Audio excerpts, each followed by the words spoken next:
deu ordem para que os seus próprios cidadãos criassem as suas próprias leis, e César Augusto, o imperador, ratificou, permitindo que todos os moradores de Tarsus, eles se reunissem e formassem os seus próprios tribunais. Era uma cidade que tinha credibilidade diante do poder político. Era uma cidade de homens civilizados. E no contexto econômico, a cidade de Tarso, ela atraía migrantes de várias partes do mundo antigo pelo poder da economia. Aos seus tecelões, os fios de selenium, que eram feitos de fios de pelos de cabra, e isto dava condição para se formar fabricante de tenda. E esta fabricação de tenda na cidade de Tarso, ele tornou-se um começo econômico de um poder tão tremendo que atraía pessoas do mundo inteiro. E foi nessa atração econômica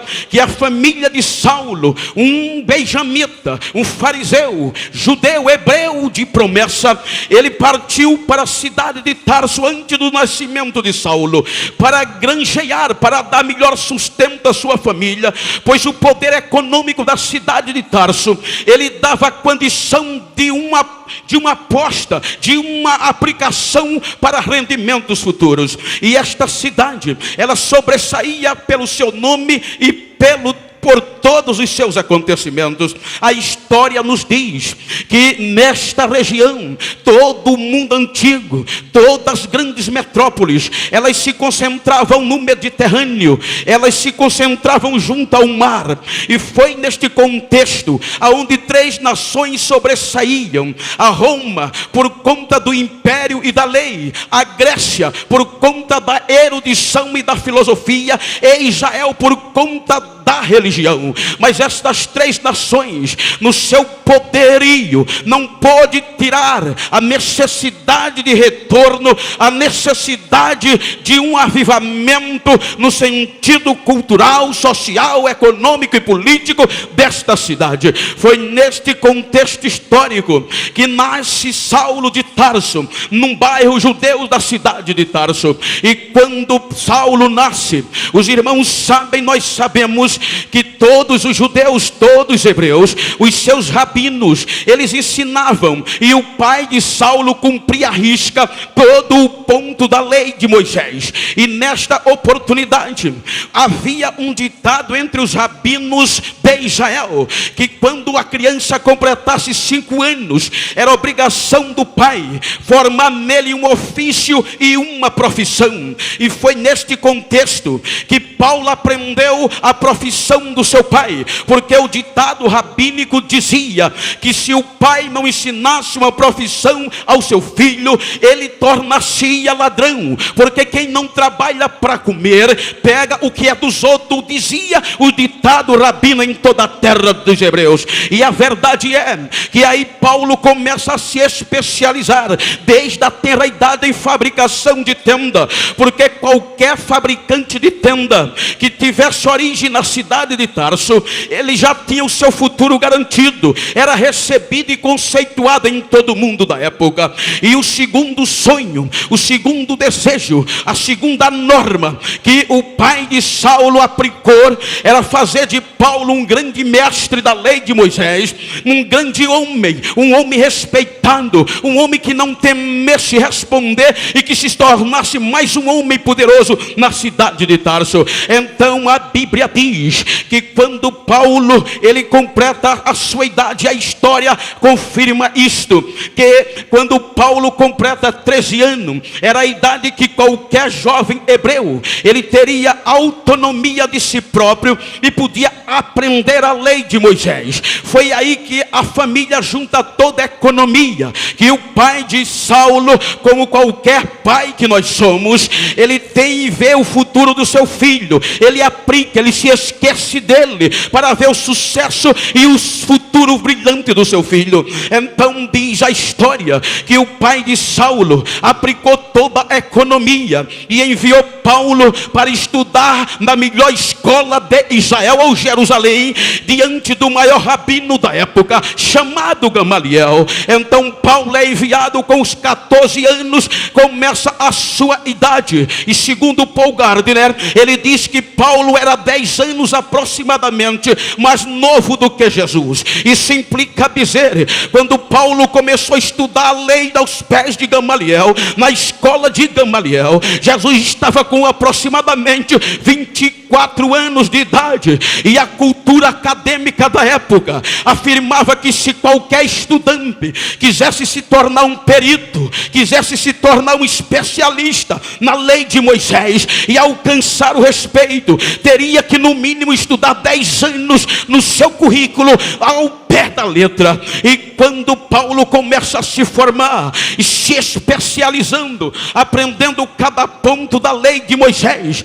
aí agora chega Jesus fazendo 29 anos, começando o seu ministério. E quando Jesus confirma a sua obra, consuma a obra no Calvário, isso implica dizer que Paulo estava chegando aos 23 ou 24 anos de idade, ainda não estava renomado, ainda estava aprendendo aos pés de Gamaliel. E quando ele assim, quando Jesus é assunto aos céus, então quando o evangelho começa a expandir em Jerusalém, em circunvizinhança, então agora aparece um contexto tremendo, é que Paulo já estava sendo honrado, ele já era conhecidíssimo, pois ele diz na sua escrita, aleluia, escrevendo que dentre os jovens da sua idade, que eram judeus, ele sobressaía sobre todos no judaísmo. Ele estudou, se especializou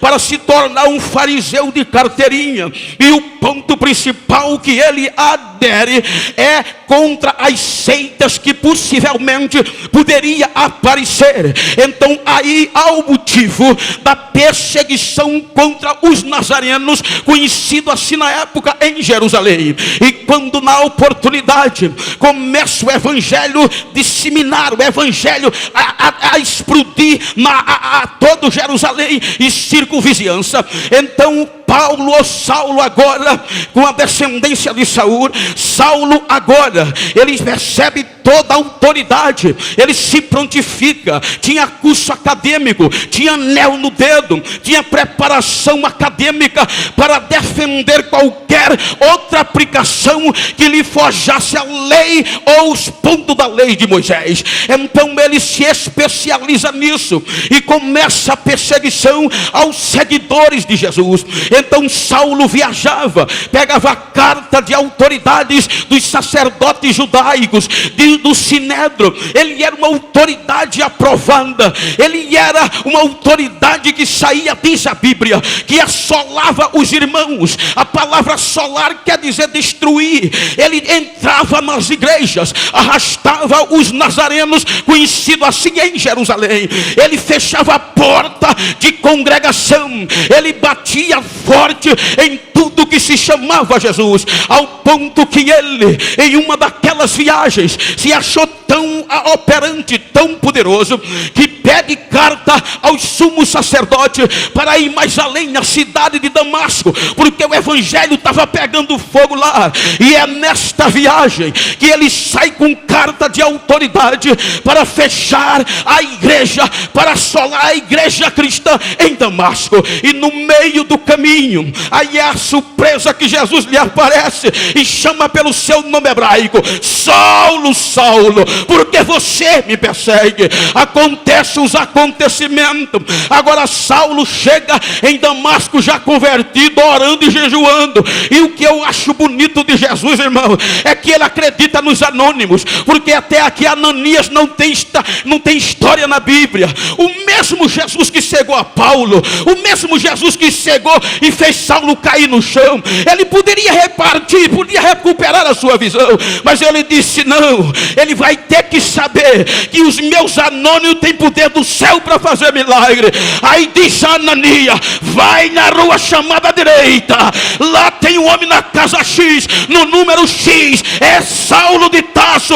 Ele agora vai ver quem é que mexer comigo, o que é que dá. Ananias vai lá, estende a mão e o homem recupera a visão. Mas a Bíblia diz que agora aquele perseguidor nasceu no coração dele, deputado J, a necessidade, o desejo de quê, pastor Genival? Aquele desejo ardente de dar testemunho para os amigos. Escute, irmãos, eu quero acreditar como aconteceu comigo quando Jesus me tirou do futebol. O meu maior desejo dentro de 3 dias era pregar para os meus companheiros de clube. Eu sonhava evangelizando para eles, e não demorou muito, até o dono do time hoje é diácono da nossa igreja, porque Jesus ainda é fiel.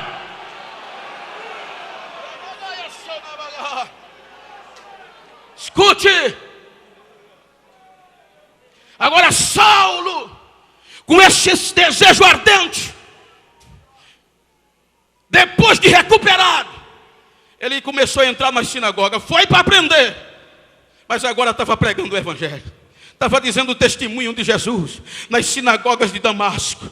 E as pessoas ficavam iradas, a ponto que se revoltaram para matá-lo. Quando Paulo é preciso sair escondido por cima do muro. Agora, diz a história, diz a Bíblia também. Eu quero seguir o raciocínio, porque Lucas não faz menção disso. Mas Paulo reivindicando a autoridade ministerial aos irmãos da Galácia, no capítulo 3, verso 1, capítulo 1 por diante, ele começa a fazer reivindicação e dizer: vocês bem sabem que quando Jesus me salvou, eu fui chamado por ele, e eu não voltei para Jerusalém na perseguição, mas eu fugi para a Arábia, seguindo o raciocínio deste princípio. Quando a perseguição, quando quiseram calar Paulo em Damasco, Jesus leva ele para o deserto, para mostrar a ele que a formação acadêmica dele era importante e era muito boa, que o anel brilhante no dedo dele era importante e era muito bom, que o currículo de mestrado na lei de Moisés era muito bom. Mas Jesus disse: vá para o deserto, porque na faculdade você aprende eloquência e ética, mas no meu deserto você aprende o poder de Deus a restaurar a vista do cego, a fazer milagre. Tem que ser no deserto.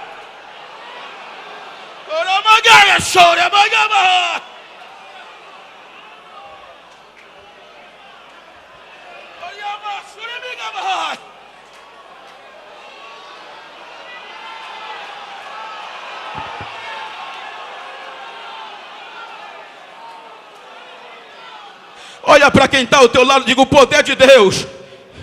Diga: a intimidade com Deus se aprende no deserto, com a cara na areia quente, com o corpo castigado pelo sol. Mas é lá que Jesus faz os milagres, é lá que Jesus estende as mãos. E quando ninguém acredita, do deserto sai o profeta fazendo milagre em nome de Jesus.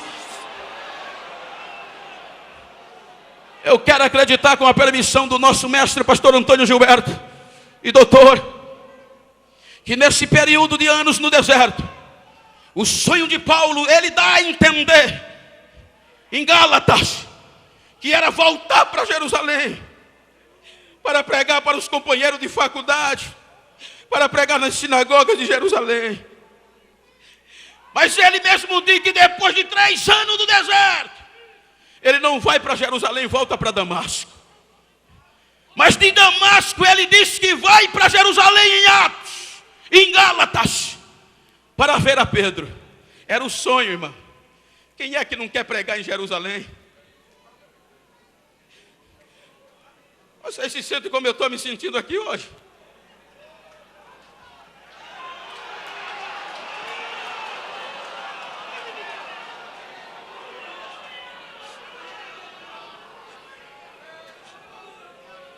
Você lembra que um dia nós tivemos uma convenção no castelo?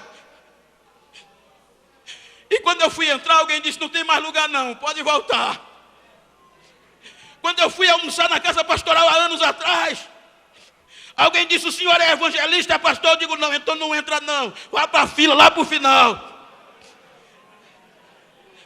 Aí Jesus disse: te incomoda não, vai para o meu deserto.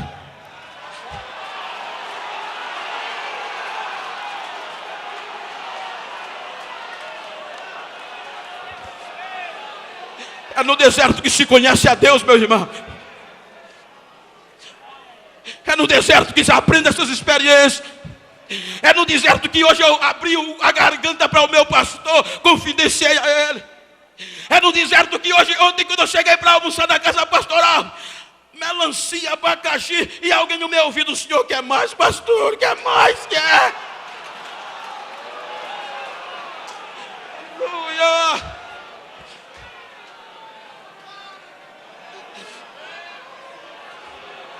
Quem não quer pregar em Jerusalém? E a minha maior preocupação, peço permissão ao meu pastor regional, pastor presidente, para falar isso, e ao pastor Miguel. Até ontem à noite eu estava preocupado, falo com humildade.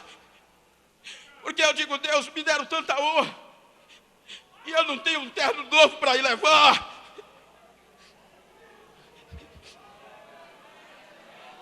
Quando foi hoje, ontem da bênção apostólica, eu estava lá no cantinho, pastor. Aí chegou o pastor, chegou perto de mim e disse: olha, eu vou te dizer uma coisa. Eu não sou profeta e não sou emocional, mas Deus disse a mim para dizer a você: vá lá na tenda do Joabe, escolha o melhor terno, a melhor terno. E eu quero dizer ao irmão que eu ainda peguei a camisa e a gravata, porque é na conta de Jeová mesmo. Então olha aí, fecha aqui, olha como eu estou, não estou bonitinho. Olha aqui, ó, é Deus, é no deserto que você aprende essas coisas.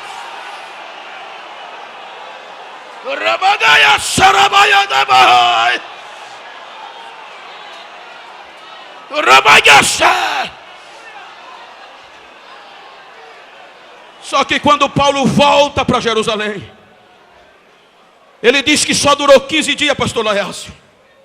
Foi ter Pedro, e segundo Gardner e Ferguson, eles dizem que só 2 semanas foi o suficiente para Paulo incomodar. Incomodar como, pastor? A Bíblia diz que ele começou a pregar nas sinagogas de Jerusalém.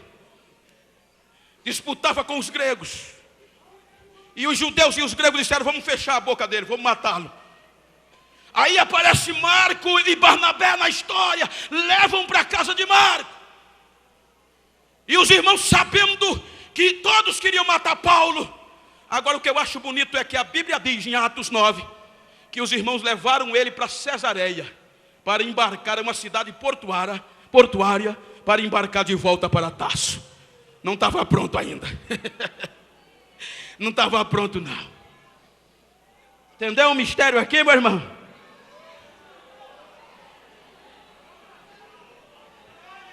Não estava pronto.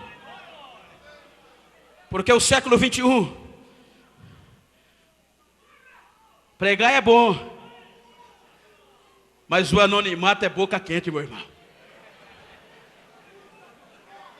E Deus só anda por ali. Os maiores nomes da Bíblia, veja se Deus deu melzinho na chupeta para eles. Veja se Deus deu mamão com açúcar para eles. É por aqui. E o que eu acho bonito é que eu acho que Paulo, eu acredito, a história e a Bíblia me dá esse direito, debaixo da submissão dos mestres aqui presentes. A cidade de Cesareia era acostumada a Paulo ir lá, como bambambam, como autoridade, com cartas, representando o poder judiciário. Só entrava na primeira classe, porque as navegações era top, o transporte top na época eram navios. E agora Paulo vai para Cesareia não como autoridade, mas como fugitivo. E como fugitivo, ele não podia ir na primeira classe. Porque essa embarcação do primeiro século, ela tinha a primeira plataforma, era o capitão, a tripulação de elete. Na segunda plataforma, estavam os camarotes. Um pouco abaixo, num porão pequeno, estava a carga preciosa, os valores. E embaixo, no último porão, os remadores. Então, para qualquer fugitivo, usando o raciocínio lógico, agora Paulo chega em Cesareia, não para a primeira classe, mas para o porão. Era fugitivo. E lá no porão, ele descobriu experiências fantásticas. As quais, pastor? Ele começou a ver que os remadores do último porão não tinham nome, eram anônimos. E só ia para lá pessoas condenadas à morte, rejeitada pela sociedade. Para onde vai? Para o último porão, para ser remador. E ele começou a perceber como não tinha alta tecnologia na época. A comunicação era por pancadas.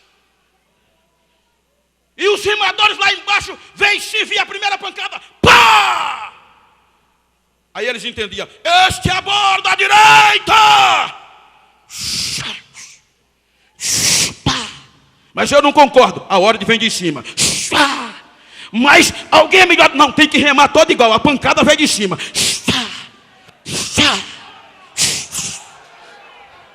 Não podiam parar. Não tinham nomes. Eram anônimos. Você lembra o que o escritor aos Hebreus escreveu no capítulo 11? Abel ofereceu o melhor sacrifício. Enoque foi transladado. Noé foi divinamente avisado dos acontecimentos que não se viam. Abraão acreditou na sua chamada. Sara, na sua velhice, teve filhos. Mas nenhum deles. O texto diz que eles confessaram que eram peregrinos em terra estranha, anônimos. Olharam a promessa de longe, só disseram tchau, saudaram. E o escritor diz, o que direi mais eu? De Gideão, de Jefté, de Sansão, de Davi, de Samuel e dos profetas. Anônimos que pagaram a força do fogo. Anônimos que puseram exército inimigo para correr. Anônimos que fecharam a boca do leão. Anônimos que andaram vestidos de pele de cabra e de ovelha, pelas cavernas, pelo vale e pelos montes. Anônimo. E a Bíblia diz que Deus não deixou eles entrar a promessa, porque tinha coisas maiores para os remadores do século 21. Remadores do século 21, a promessa ainda está de pé. Mas não tinha nome. Tem alguma coisa a ver com a igreja do século 21?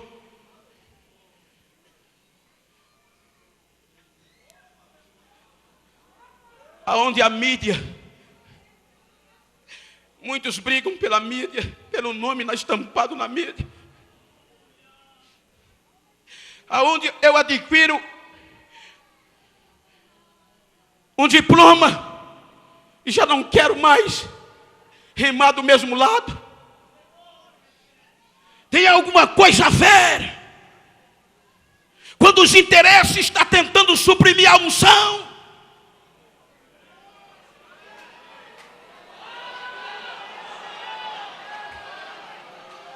Tem alguma coisa a ver.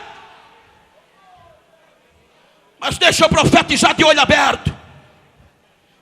Deus está soprando nas pérolas que está na prateleira. Pessoas sem nome. Há uma urgência no século 21 de anônimos. Deus vai soprar e essa pérola vai brilhar. Te prepara, anônimo, que Deus tem urgência em te usar.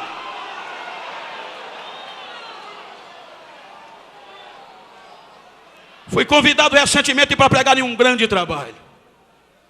Cantores norte-americanos e tudo mais. Quando o companheiro olhou para mim, cheguei preparado para falar de Jesus. Ele olhou, meu pastor, e disse: ô Moreno, pregue pouco. Tem estrela aí. Só é 15 minutos. Foi o suficiente.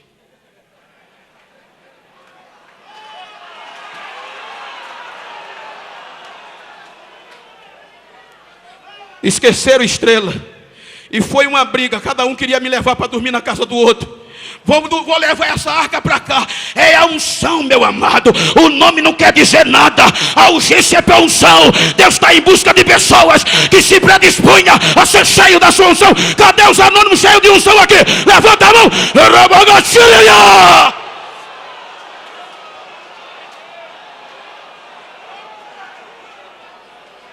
Não tinham nomes.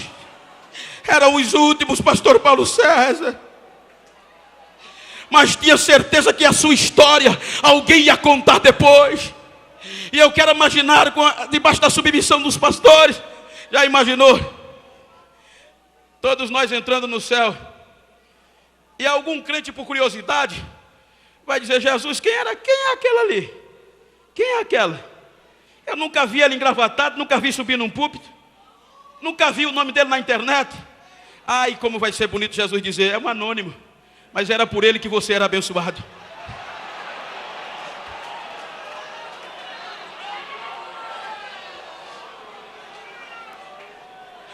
Anônimos.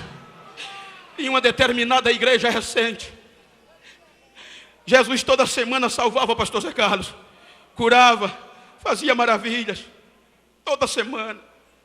E chegou um período que passaram 2 semanas e não acontecia nada, queridos. O pastor reuniu a igreja na segunda-feira, depois do culto de domingo, e disse: quero todo crente membro aqui amanhã. A igreja lotou. Aí o pastor disse: vamos resolver o problema. Toda semana Jesus salva, cura, liberta, faz milagre. Por que 2 semanas nada? Alguém está em pecado aqui e hoje nós vamos resolver isso. Aí uma voz lá no fundo da igreja gritou: pastor, a culpa é minha. Aí eu disse: então levante e venha confessar o seu pecado aqui. Quando levanta, é um ancião que o pastor não sabia nem o nome. E ele vem cambaleando, rebocado por alguns irmãos. Quando chega na frente da igreja, diz: igreja, a culpa é minha. Porque desde a minha tenridade, toda madrugada, eu estava com a cara no pó dizendo: Jesus, salva essa semana na minha igreja. Jesus, batiza com o Espírito Santo da minha igreja. Jesus, abençoa o meu pastor. Mas meu pastor e igreja, dizia ele, está com 2 semanas que eu cansei. E a culpa é minha, 2 semanas que eu parei de remar.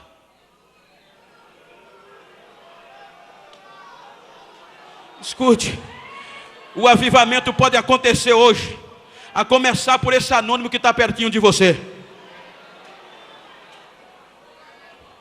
Você crê que Deus pode começar hoje um grande derramamento do seu poder em nossas vidas? Então tem algum anônimo aí pertinho de você, dá uma olhadinha para ele e diz: é você? Então te prepara que Deus vai começar por você. Rabagashanda rabagayada vashanda rabagayada. Rabagashanda rabagada shanda rabagayada. Deus não precisa unicamente de credencial. Deus não precisa unicamente de anel e diploma. Deus quer remadores, mesmo no anonimato, mas cheio de unção. E como prova disso, debaixo da submissão dos meus pastores, a unção de Deus está transbordando no altar. Recebe! Ai, diz para ele: vai começar o avivamento. Deus vai começar os milagres pelo anonimato. É por você, é por você, é por você.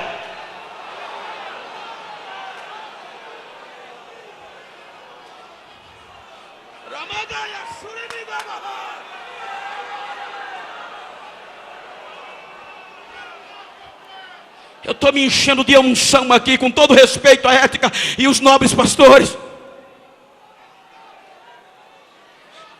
Divide comigo, meu irmão, essa unção que está transbordando o meu ser. Divida comigo para que eu possa terminar pelo menos 5 minutos. Divide comigo, levanta a tua mão aí, debaixo da submissão do Espírito Santo. Recebe a unção que está tomando o meu ser. Recebe a unção que está invadindo a minha vida.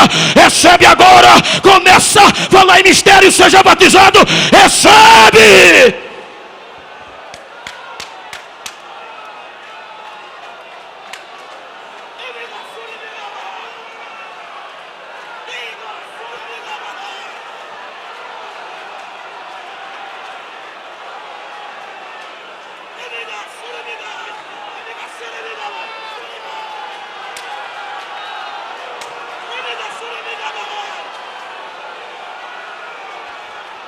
recebe unção anônimo, recebe unção. Deus está soprando a poeira, Deus está urgência, Deus está soprando a poeira. Recebe unção e adora.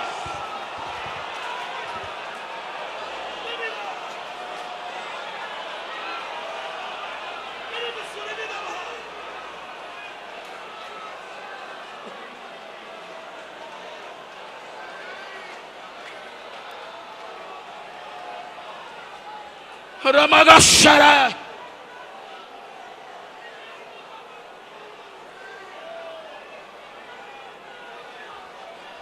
Rakastakshachafeureras. Romoia vasta que se pior provar. Rakastakshiteu fiori me olha ser.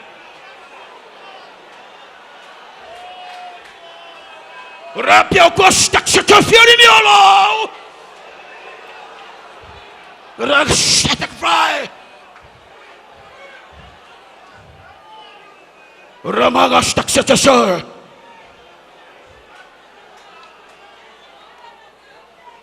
Rakakastak se te sir. Alexander Raksakstet flow Ramantok Fassat Plipio Flax Taxat Fuel Where Fracas Taxat Blow and the people no foe.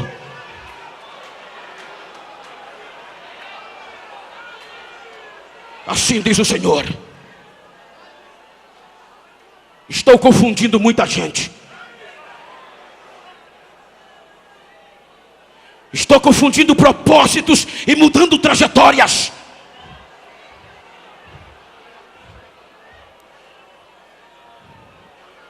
E nesta noite, os meus olhos estão fitos. E o meu renovo vai levantar muitos. A minha unção está invadindo este lugar. Para a restauração de almas e de vidas e de ministério. Diz o Senhor desta igreja. Recebe!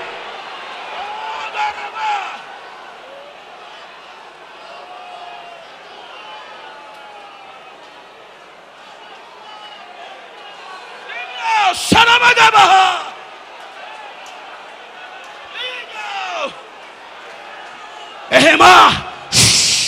Faz assim comigo. É remar. Mesmo que não seja conhecido, mas alguém vai fazer a minha história.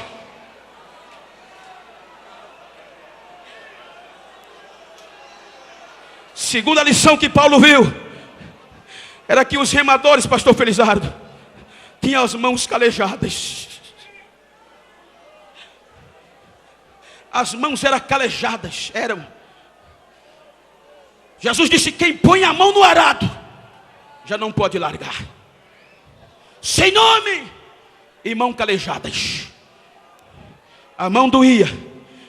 E quando mais estava doendo, pastor Sérgio, quero acreditar que se ouvia 4 pancadas. Pá! Pá!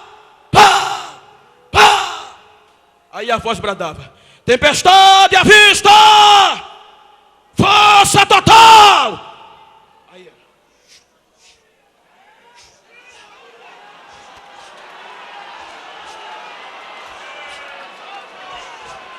tá doendo! Não pode parar, a ordem é de cima. Mas está pesado! Não vou entregar! Vou entregar! Entrega não! A ordem é de cima!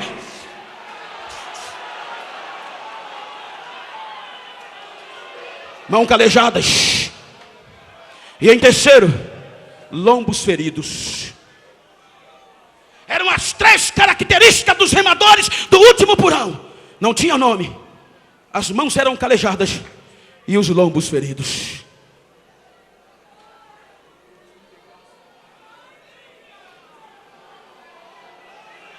Aguenta mais um pouquinho, assim diz o Senhor. Era tempestade. E a pancada de Deus é que a Assembleia de Deus do século 21 tem urgência. Força total.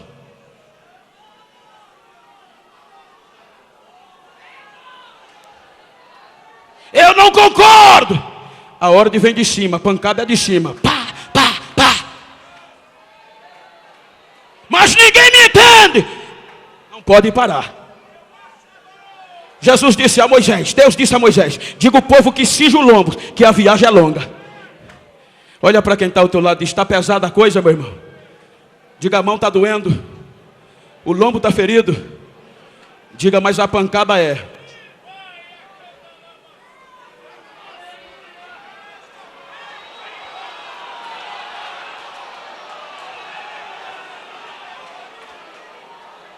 Todos para um lado só.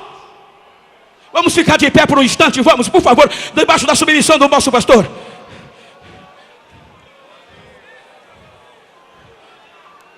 Tecladista, me ajuda aí, por favor. Escute. Remadores do último porão. Quando tudo parecia que para Paulo ia ser glória, ele disse, o meu parecer é, parece que Deus nos colocou por últimos,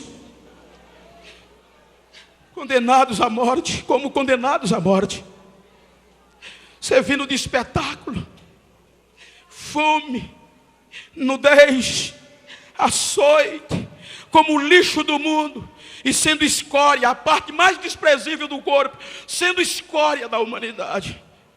Mas um dia, anônimo, tu vai palmilhar nas ruas de ouro.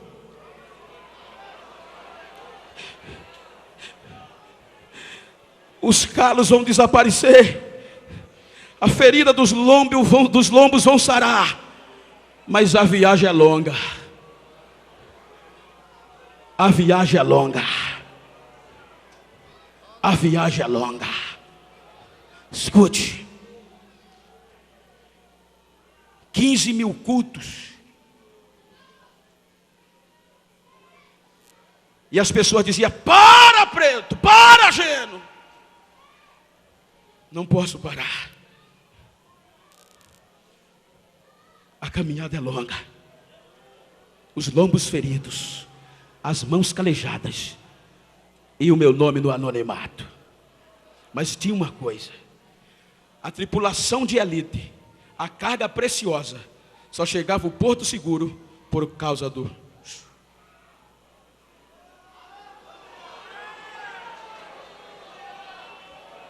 Dá para você profetizar para quem está ao teu lado, dizer, fica tranquilo. Diga, mãos feridas, anonimato, mãos calejadas, lombos feridos. Mas se vira para ele assim, ó, e diz, mas não pode parar. Agora se você pode, deixa Deus trabalhar e faz assim para ele, ó.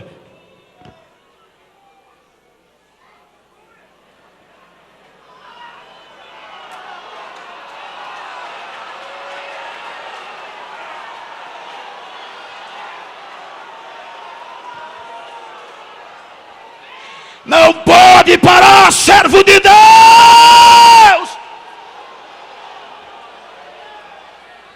Recebe a unção de Deus, recebe força, recebe autoridade. Nesses últimos dias, Deus tem urgência em remadores. Deus tem urgência, Deus tem urgência. E Ele pode estar aí pertinho de você.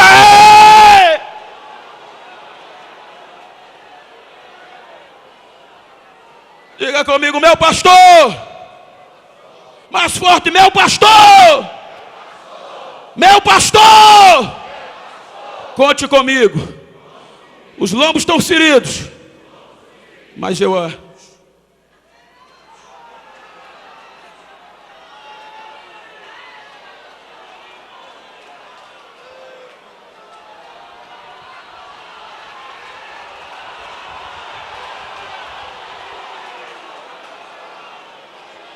Quanto mais remava, o chicote comia, para extrair mais forças.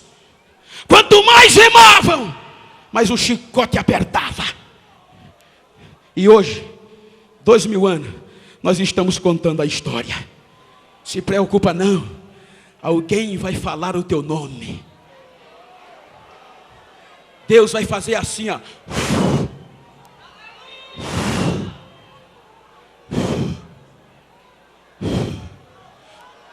Eu não precisava pregar para mim estar aqui.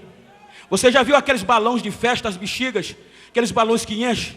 Quando ela está cheinha, o vento quer levar, mas a pressão, a gravidade quer empurrar ela para baixo. Não, não. Aí Deus faz assim, ó. A pressão vem, Deus faz. O aperto vem, Deus faz. Ele vai desistir, Deus. Ele vai parar. O lombo dele está ferido. Deus diz.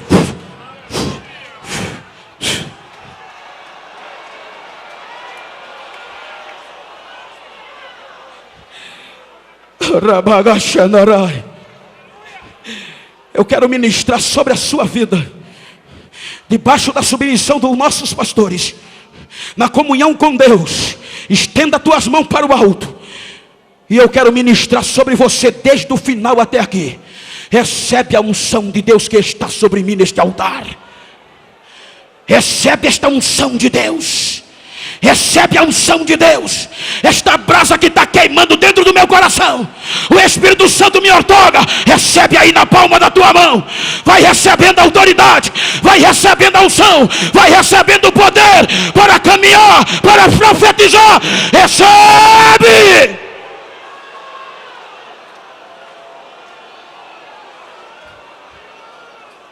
Rimigaia! Pega esta mão cheia de autoridade, de unção, põe no ombro do irmão que está ao teu lado e diz: ei, remador, vai começar agora. Escuta. Pá, pá, pá, pá. Força total. Abraça ele aí, abraça ele. Diz: vamos remar, vai começar agora. Recebe.